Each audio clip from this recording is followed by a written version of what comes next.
तो दोस्तों आज हम फिर से लेकर आ गए हैं देश दुनिया की सभी मुख्य धारा समाचार सिर्फ आपके लिए। शरीफ आफर खबर शुरू करते हैं। उससे चैनल को अब तक सब्सक्राइब ना किया और खबर चैनल सब्सक्राइब कर दें, लाइक कर दें, शेयर कर दें ताकि इसी तरह खबर आप हर रोज देख सकें। चलिए शुरू करते हैं आज की पहली बड़ी खबर। दिग्गज चुनावी रणनीतिकार और जन स्वराज के संस्थापक प्रशांत किशोर ने दावा किया है कि जन स्वराज के 2 साल से चल रहे अभियान पर खर्च हुआ सारा पैसा व्हाइट मनी है, क्योंकि वो सिर्फ चेक से चंदा लेते हैं और चेक से ही बिल और सैलरी का भुगतान करते हैं।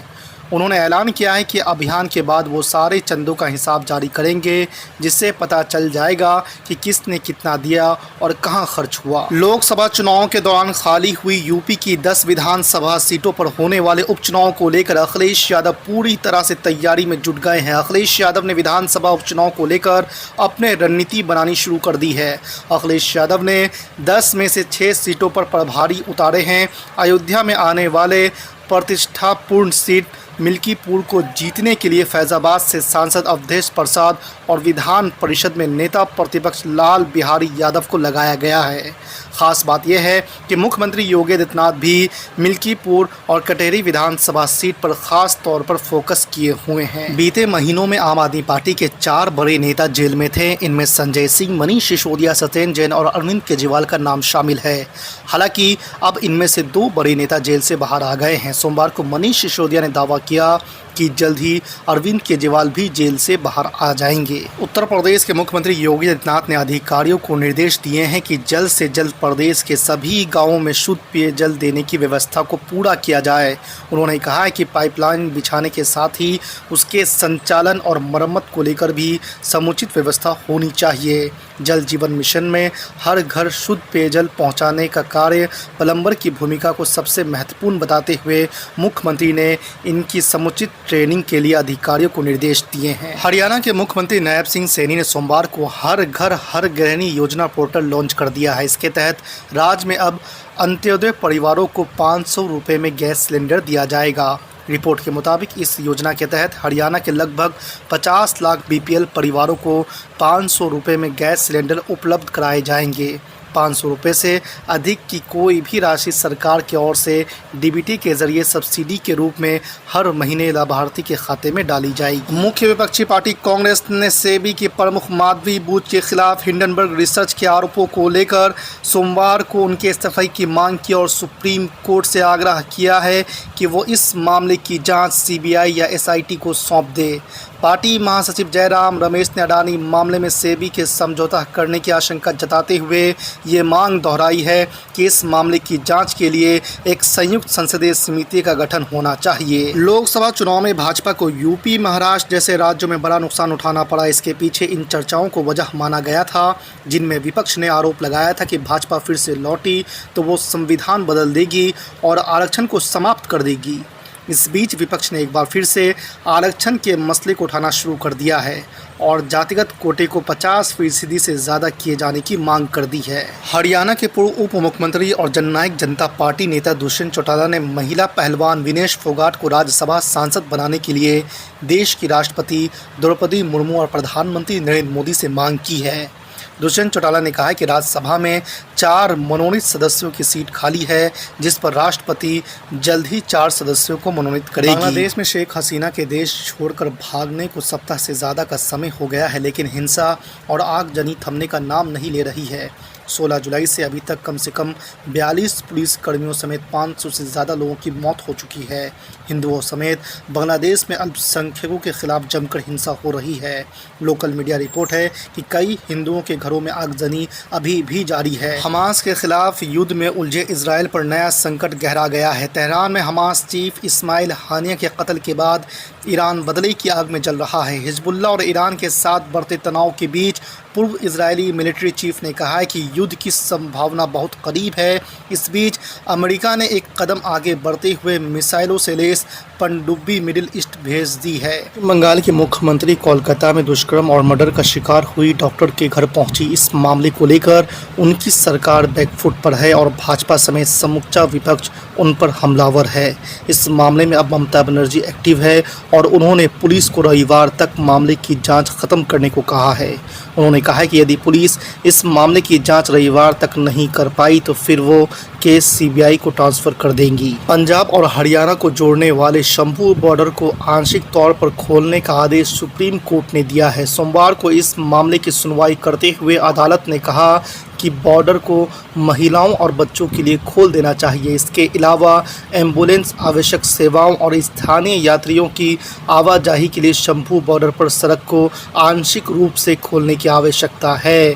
अदालत ने पंजाब सरकार से ये भी कहा है कि वो किसानों से बात करे और उन्हें शंभू बॉर्डर से ट्रैक्टरों को हटाने के लिए राजी करे। केंद्रीय मंत्री प्रताप राव जाधव ने उद्धव ठाकरे पर बड़ा हमला बोला है। उन्होंने दावा किया है कि शिवसेना नेता उद्धव ठाकरे महाराष्ट्र विधानसभा चुनाव से पहले मुख्यमंत्री का पद पाने के लिए तुच्छ लोगों के सामने झुक रहे हैं।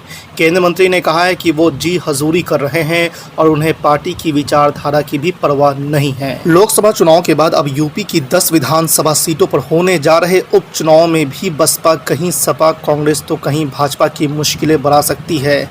बसपा सुप्रीमो मायावती ने यूपी में 10 सीटों पर होने वाले विधानसभा उपचुनाव को प्रतिष्ठा का सवाल बनाते हुए दमदारी से लड़ने का ऐलान किया है। इस चुनाव को फतेह करने के लिए बसपा अनुसूचित जाति, अनुसूचित जनजाति आरक्षण और नजूल भूमि वापस लेने के फैसले को मुद्दा बनाते हुए विरोधियों की पोल खोलेगी। शिवसेना सांसद संदीपन भुमरे और महाराष्ट्र में सत्तारूढ़ पार्टी के अन्य नेताओं ने वक्फ अधिनियम में कोई भी संशोधन करने से पहले आम सहमति बनाने और मुस्लिम समुदाय को विश्वास में लेने पर जोर दिया है। वक्फ बोर्डों को नियंत्रित करने वाले कानून में संशोधन से जुड़े विधेयक में वर्तमान अधिनियम में दूरगामी बदलावों को प्रस्ताव रखा गया है, जिसमें वक्फ नियमों में मुस्लिम महिलाओं और गैर मुसलमानों का प्रतिनिधित्व सुनिश्चित करना भी शामिल है। जम्मू कश्मीर का दौरा करने के बाद चुनाव आयोग की टीम हरियाणा पहुंच गई है। मुख्य चुनाव आयुक्त राजीव कुमार की अगुवाई में ये दल राज्य में विधानसभा चुनाव की तैयारियों का जायजा लेगी, जिसके बाद जल्द ही विधानसभा चुनाव की घोषणा कर दी जाएगी। चुनाव आयोग ने सोशल मीडिया प्लेटफॉर्म एक्स पर इसकी जानकारी दी है। यूपी पर मेहरबान बादल 7 दिन तक होगी झमाझम बारिश। कैसा रहेगा भारत का मौसम, जानिए। जी आपको बता दें कि उत्तर प्रदेश पर बादलों की मेहरबानी इस पूरे सप्ताह जारी रहने के आसार हैं।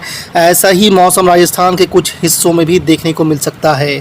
IMD यानी भारत मौसम विज्ञान विभाग के रविवार के पूर्वानुमान ने ऐसे संकेत दिए हैं। इसके अलावा पश्चिम, मध्य पूर्व, पूर्वोत्तर और दक्षिण भारत के अधिकांश राज्यों में भी बारिश का दौर अगले कुछ दिनों तक जारी रह सकता है।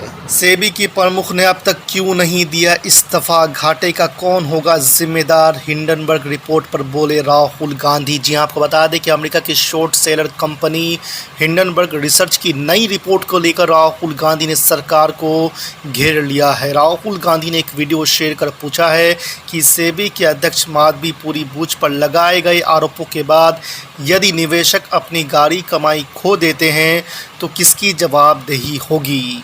साथ ही साथ इस मामले में राहुल गांधी ने पीएम मोदी, सेबी अध्यक्ष और उद्योगपति गौतम अडानी पर भी निशाना साधा है। राजस्थान में भारी बारिश से कई जिलों में हालत बिगड़ गए हैं। राजस्थान के अलग अलग जिलों में भारी बारिश के चलते हुए अलग अलग हादसों में 15 लोगों की मौत हो गई है। जयपुर के कनौता बांध में डूबने से 5 युवकों की मौत हो गई है। वहीं भरतपुर संभाग में 7 लोगों की डूबने से मौत हो गई है। नेशनल कॉन्फ्रेंस के प्रमुख फारूक अब्दुल्ला ने जम्मू कश्मीर में बढ़ती घुसपैठ को लेकर रविवार को अपने गुस्से का इजहार किया। न्यूज़ एजेंसी ANI से बातचीत में उन्होंने कहा है कि मुझे लगता है कि 200 से 300 आतंकियों ने घुसपैठ की है। आखिर ये कैसे आए और कहां से आए? आसमान से तो नहीं टपके, क्या ड्रोन से गिराए गए? सवाल ये है कि ये कैसे आए? कोई तो इसका जिम्मेदार होगा जो ये बॉर्डर पार कर रहे हैं। यूपी सरकार में अल्पसंख्यक कल्याण मंत्री ओम प्रकाश राजभर ने रविवार को कहा है कि सरकार राज्य के सभी मदरसों में हिंदी, गणित और सामाजिक विज्ञान की अनिवार्य शिक्षा सुनिश्चित करने के लिए प्रतिबद्ध है। मदरसों में उर्दू, अरबी और फारसी पढ़ाने की छूट है, लेकिन सरकार हिंदी, गणित और सामाजिक विज्ञान की शिक्षा सुनिश्चित करेगी। सभी मदरसों में बाद के 3 भाषाएं अनिवार्य की जाएगी। उत्तर प्रदेश विधानसभा उपचुनाव की तैयारियों से जुड़ी संगठन की बैठक में भाग लेने मैनपुरी आए डिप्टी CM ब्रजेश पाठक ने दावा किया है कि जो लोग करहल को अपना घर बताते हैं उन लोगों को यहाँ की जनता इस बार जरूर बता देगी कि करहल किसी का घर नहीं है, करहल सिर्फ जनता का घर है। भाजपा उपचुनाव बड़े अंतर से जीतेगी। उन्होंने मंडलवार कार्यकर्ताओं से संवाद किया और पार्टी नेताओं पदाधिकारियों से अलग अलग बैठक की। आरएसएस नेता ने कहा है कि बांग्लादेश में हिंदुओं, बुद्धों और अन्य धार्मिक अल्पसंख्यकों की रक्षा की जानी चाहिए। हमें अपनी आवाज़ उठानी होगी। कई देशों में हिंदुओं के मानव अधिकार चिंताजनक स्तर पर पहुंच गए हैं। उन्होंने दावा किया है कि हिंदू किसी के खिलाफ नहीं बल्कि खुद की सुरक्षा के लिए एकजुट हो रहे हैं।